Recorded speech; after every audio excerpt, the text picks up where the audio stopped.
Hello dear student. तो I hope आप सबका आज का पेपर काफ़ी अच्छा गया होगा, क्योंकि जहाँ तक मुझे लगता है, जैसा कि मैंने ग्रुप में पोल कराया, 2-3 लोगों से पूछा जो एग्ज़ाम दे के आए हैं, तो उनके हिसाब से पेपर ना तो एकदम ईजी था, ईजी भी नहीं था और ना ही टफ था, एकदम मॉडरेट लेवल का पेपर था। और लाइक द वो वाला जो पहले था कि एमसीक्यू आ रहा है, आप सॉल्व करके चले आएँ, बस एमसीक्यू सॉल्व करके उससे नहीं पेपर बनेगा।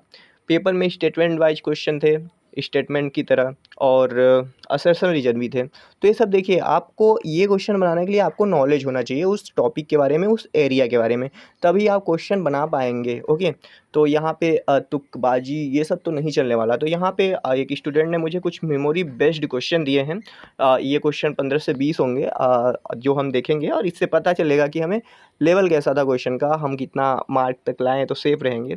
तो पार्ट ए का तो आप सब जानते हैं। पार्ट ए में जो भी है 25 क्वेश्चन, जहाँ तक मैंने पोल कराया था, पोल के हिसाब से पता चला कि ऑन एन एवरेज लगभग सब ने 15 से 20 क्वेश्चन तो अटेम्प्ट किए ही हैं, और कुछ लोग 25 तक भी गए हैं। और बात करें तो अगर आपने पार्ट ए में 15 से 20 क्वेश्चन के अंडर अटेम्प्ट किया है, तो ले दे के 3-4 गलत भी हो जाते हैं, 10-15 सही होंगे तब भी, आप 10-12 सही होंगे तब भी सही हैं।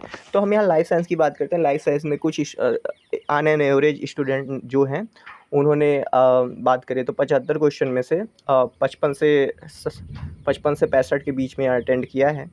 तो यहाँ पे देखिए क्वेश्चन है, which of the following so heterospory. तो हेट्रोस्पोरी यहाँ पे तो सिंपल क्वेश्चन था, साइका से इसका आंसर होगा। हेट्रोस्पोरी जैसे कि आपको, जैसे मोस्टली हेट्रोस्पोरी और होमोस्पोरी की हम बात जहाँ पे पढ़ेंगे, वो टेरिडोफाइटा होता है, जैसे मार्सिलिया हो गया, सिलेजिनेला हो गया, ये सब हेट्रोस्पोरस होते हैं। और फॉर्न हो गया, लाइकोपोडियम, वो सब होमोस्पोरस होता है। तो हेट्रोस्पोरी का सीड हैबिट का कॉन्सेप्ट इंपॉर्टेंट है, ये एग्जाम में देखिए यहाँ भी आ गया। अगला क्वेश्चन है, which of the following is true of gymnosperm. तो जिम्नोस्पर्म भाई, यहाँ पे जैसे आपको पता है कि यहाँ पे क्या होता है, जो आपका इंडोस्पर्म बनता है, वो बिफोर द फर्टिलाइजेशन बनता है फ्रॉम द मेगास्पोर, तो हैप्लॉइड होता है, ठीक है। तो और वो इक्जोस्पोरिक डेवलपमेंट, तो मेरे हिसाब से यही होना चाहिए, और स्टेटमेंट है नहीं तो बात नहीं कर सकते। ये जिम्नोस्पर्म से सिंपल ही क्वेश्चन है। अगला क्वेश्चन है, which of the following help in nitrogen fixation in some aquatic form. तो एक्वाटिक फॉर्म में कौन करता है, देखिए एक्वाटिक फॉर्म में जैसे कि नॉस्टॉक एनाबिना रहता है, वहाँ पे क्या होता है, एजोला होता है। एजोला के साथ क्या करता है, एक्वाटिक फंड में एजोला के साथ एजोला एनाबिनी का कॉन्सेप्ट मिलता है, तो एनाबिना यहाँ पे करेक्ट होगा। फिर अगला क्वेश्चन था असर्शन रीजन का, telomere are present at the end of chromosome. ठीक है, ये तो सही बात है, telomere end of the chromosome पे प्रेजेंट होता है, असर्शन सही हो गया। रीजन क्या था, in human telomere sequences, T A जो होता है, टी होता है। तो अगर ये होता है तो देखिए असर्शन भी सही हो सकता है, रीजन भी सही हो सकता है। जो टी है, ये रहे तो ए वाला तो नहीं होगा, क्योंकि है, मतलब टीलोमियर प्रेजेंट होता है एंड पे, तो जरूरी है कि वो बस डिफिनेशन है। तो यहाँ पे क्या होगा, असर्शन है, reason both are correct, but reason is not correct statement, correct explanation of A. Telomere का अगर यहाँ पे फंक्शन देखिए, असर्शन और रीजन सॉल्व करते वक्त ये ध्यान दीजिए कि असर्शन लाइक अ क्वेश्चन, जैसे कि बैक्टीरिया लैक न्यूक्लियर मेम्ब्रेन। अगर न्यूक्लियर मेम्ब्रेन के स्थान पे वहाँ पे क्या होता है, बैक्टीरिया जैसे न्यूक्लियार्ड होता है तो ठीक है, बैक्टीरिया हैव द मीजोसोम ऐसे दे दे तो वहाँ पे दोनों सही होगा, लेकिन इस करेक्ट एक्सप्लेनेशन है। मैं असर्शन रीजन के लिए अलग से वीडियो ला दूंगा, ठीक है। तो यहाँ पे ये 5वां क्वेश्चन है, the DNA replication is the direct of 5 prime to 3 prime in the replication start at the 3 prime in the tablet if the sequence of given इतना है 5 prime पे TCCAG है, तो सीक्वेंस क्या होगा, न्यूली सिंथेसाइज। तो देखिए कहाँ से सिंथेसाइज होगा, ये देखिए सीक्वेंस दिया है आपका 5 प्राइम से, तो यहाँ पे कहाँ से सिंथेसिस होगा, यहाँ यही से होगा 3 प्राइम 5, यहाँ से 3 प्राइम से होगा, तो 3 प्राइम पे क्या होगा, वहाँ पे 5 प्राइम, 3 प्राइम के नीचे 5 प्राइम बनेगा, तो वहाँ पे जी के नीचे सी आएगा, फिर टी आएगा, जी आएगा। तो ये बी वाला सही लग रहा है। ओके, अगला क्वेश्चन है, antibody which can cross through placenta. तो देखिए एंटीबॉडी से क्वेश्चन है, लाइफ साइंस में, बॉटनी में आपका नहीं पूछेगा। तो एंटीबॉडी जैसे 5 प्रकार का गेम्ड होता है, GAMED। तो जी जो होता है IgG, वो प्लेसेंटा को क्रॉस कर सकता है। IgA टीयर एंड सलाइवा में मिलता है, जो बैक्टीरिया को ख़त्म करता है।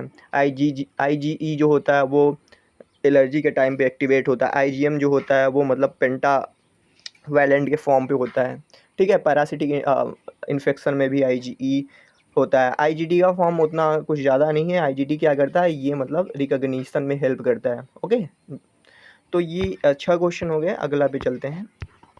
7वां क्वेश्चन शायद, antibody which help in toxic and cross to placenta, तो जी ही होगा, cross to placenta. Sanger sequencing से देखिए क्वेश्चन आ गया। सेंगर सीक्वेंसिंग, एक्चुअली में सेंगर सीक्वेंसिंग जैसे आपने पढ़ा होगा, ये लाइफ साइंस का पोर्शन है। आप भाई लाइफ साइंस का एग्जाम दिएंगे तो ये तो पूछेगा ही ना। सेंगर सीक्वेंसिंग मतलब होता है कि आप एक डीएनए नया सिंथेसाइज कर रहे हैं, मान लीजिए पीसीआर करके, आप उसको पता लगाना चाहते हैं कि कहाँ पे ये जो चारों बेस पेयर है एटीजीसी, वो कहाँ कहाँ पे प्रेजेंट है, तो उसके लिए सेंगर सीक्वेंस, इसे डाइडेओक्सी मेथड भी कहते हैं। ठीक है, अगला question, high amount of lysine is present in, तो हाई अमाउंट ऑफ लाइसिन कहाँ पे होता है, H1 जो लिंकर हिस्टोन होता है वहाँ पे होता है।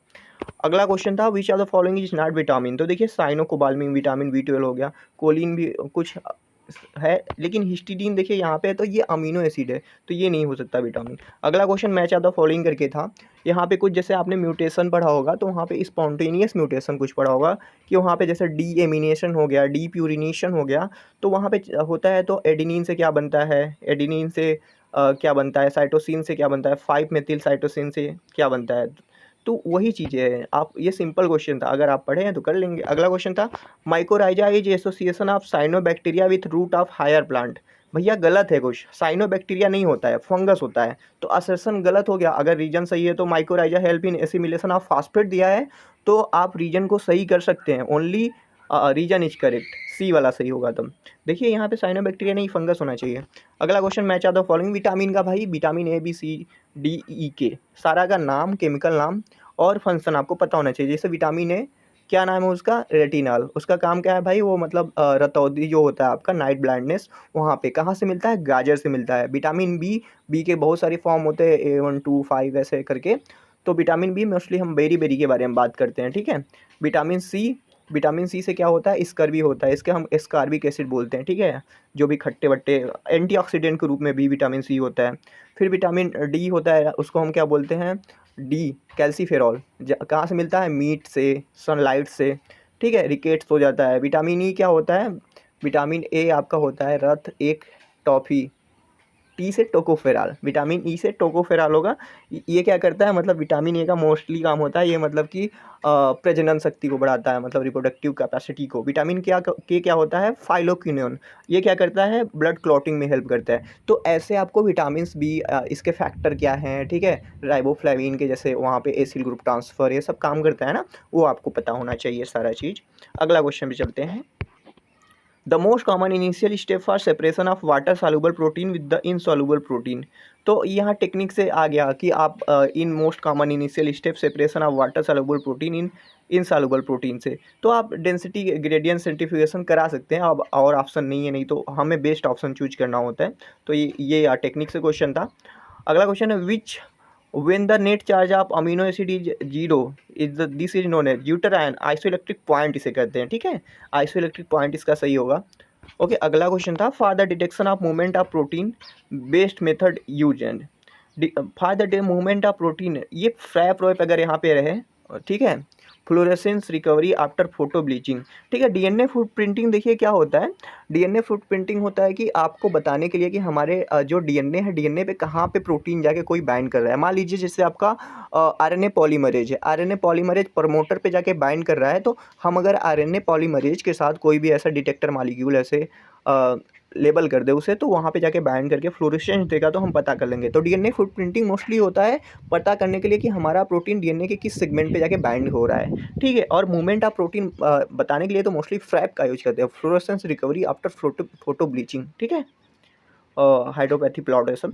अगला क्वेश्चन था, the gel having layer pore size and concern gel is use to separate molecule, तो जेल के बारे में, जैसे डीएनए इलेक्ट्रोफोरेसिस से, जेल इलेक्ट्रोफोरेसिस से ये किया था कि जैसे दो तरह का इलेक्ट्रोफोरेसिस होता है, आपको पता है, एक होता है जेल इलेक्ट्रोफोरेसिस जहाँ पे डीएनए, एक होता है एचडीएस पेज इलेक्ट्रोफोरेसिस। तो पोर के बारे में बात कर रहा है कि अगर पोर साइज हम छोटा बड़ा कहाँ पे रखेंगे, तो आप देखेंगे जैसे पोर साइज जो होता है वो मोस्टली जो एडीएस वहाँ पे, एपीएस जो होता है एक केमिकल होता है, उसको यूज करते हैं, तो वो पोर साइज मैटर करता है। अब यहाँ पे क्वेश्चन तो पूरा है नहीं, लेकिन पोर साइज के बारे में बात कर रहा है, तो कहाँ पे छोटा कहाँ बड़ा होगा वही पूछ रहा होगा। अगला क्वेश्चन था the having smaller pore and the, ये स्टेटमेंट वाइज का क्वेश्चन था, तो आप देख लेंगे, अभी जब आएगा पेपर मिल जाएगा तो हम लोग पूरा डिस्कशन कर लेंगे। अगला question, last question I think, microscope है हाई इंक्रीज रिफ्रैक्टिव इंडेक्स। तो देखिए ये क्वेश्चन में मुझे कन्फ्यूजन है, रिफ्रैक्टिव इंडेक्स करने के लिए हम आयल इमर्सन का यूज करते हैं मोस्टली, तो वहाँ पे कंपाउंड माइक्रोस्कोप तो हमने किया है आयल का यूज, लेकिन यहाँ पे हम कहाँ पे कर सकते हैं, लाइट फील्ड कर सकते हैं मेरे हिसाब से, लेकिन इसका आंसर पता नहीं है मुझे, तो आगे हम बात करेंगे। तो अब हम बात करते हैं इसके पेपर के बारे में कि आपने कितना अटेम्प्ट किया, सेफ पॉइंट क्या है। तो देखिए, आपने अगर 50 क्वेश्चन लाइफ साइंस के अटेंड किए हैं, ठीक है, 50 में से अगर आपका 40 वाली सही है, 40 उधर से, 40 4 चौके 16 160, तो बस इतना कहूँगा कि अगर आपने 50 किया है, देखिए यहाँ पे सारा खेल है आपका सही होने का। तो आपको, आपने चाहे जितना किया, कोई 75 भी कर लिया तो उसका अगर 30 ही निगेटिव हो गया तो कोई मैटर नहीं करता है। आपने कम अटेंड किया है, कोई ज़्यादा अटेंड किया है, तो इसको लेके परेशान मत होइए, क्योंकि हो सकता है आपने कम अटेंड किया है तो आपका पूरा सही हो जाएगा, 1-2 गलत हो तो आपका सिलेक्शन हो सकता है किसी ने ज़्यादा अटेंड किया है तो हो सकता है उसका बहुत सारा गलत हो जाए तो निगेटिव में चला जाए। तो इसके लिए परेशान नहीं होना, अभी आपका पेपर जस्ट हुआ है, अभी आप चिलैक्स करेंगे एकदम बढ़िया से। हाँ, अभी बॉटनी का होने वाला है 10 को, बस इतना कहूँगा कि थोड़ा सा मतलब अपने नॉलेज को थोड़ा सा बढ़ाइए। और बढ़ाने का मतलब ये है कि उसको अप्लाई करना सीखिए। ज़रूरी नहीं है कि आप असर्शन रीजन हो गया, देखिए जो भी असर्शन रीजन मैं देखा भी यहाँ पे क्वेश्चन कहाँ से, एक टीलोमियर से आया है, एक जेल इलेक्ट्रोफोरेसिस से आया है, तो कहीं एक्स्ट्रा आपको रॉकेट साइंस तो पूछा नहीं है, सारा चीज़ लाइफ साइंस बॉटनी का है। आप लाइफ साइंस यहाँ तो मुझे लगा बस एक क्वेश्चन इम्यूनोलॉजी का छोड़ दे तो सारा चीज़ तो हम बॉटनी में पढ़ते ही हैं। तो बस आपको थोड़ा सा असर्शन रीजन देख लीजिए, कहीं से गूगल पे करिए, देखिए वहाँ पे आंसर मिल जाएगा। और स्टेटमेंट वाइज क्या है, वहाँ पे आपको नॉलेज अप्लाई करना है एकदम कामली, अच्छे से अगर करेंगे क्वेश्चन तो हो जाएगा, ज़्यादा टेंशन लेने वाली बात नहीं है। ओके, चलता हूँ मैं, मिलूँगा अभी नेक्स्ट वीडियो में किसी और नए टॉपिक के साथ, किसी और नए पेपर के साथ। बने रहिए हमारे साथ। Thank you for watching this video.